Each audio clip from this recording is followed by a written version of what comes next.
I make my soap from beef fat and fresh aloe, and here's how I do it. First, I'm measuring 275 grams of sodium hydroxide, also known as lye. I'll link the exact lye that I purchased in the description. I weigh it directly into a paper bag, but you can also use a plastic bag or disposable container. And always wear gloves and protective breathing masks when handling lye. This is where we bring in 355 grams of water and 285 grams of fresh aloe juice. Please make sure to use a plastic bowl at this stage as we will be adding our measured lye into this liquid. When lye hits the liquid, it creates a chemical reaction that heats up very quickly. You can see it jump from 84 degrees to 169 degrees. Now it goes outside. Fresh air helps disperse any fumes and it gives the mixture time to drop to the right temperature before combining with the oils. In the meantime, we can start measuring and melting our oils and beef tallow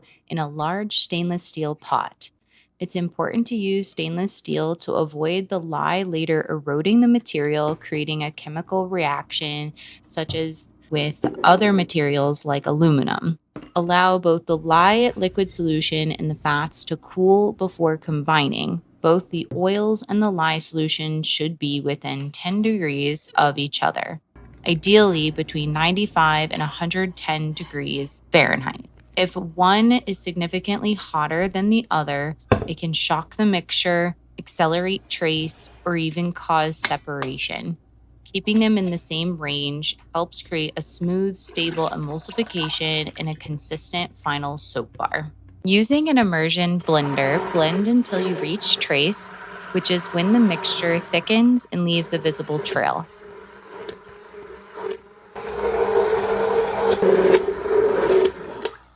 This is the best time to add any essential oils if you prefer. Then pour into a soap mold and allow it to cure.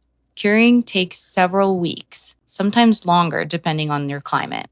And it's important to wait until the block has hardened completely before cutting into soap bars.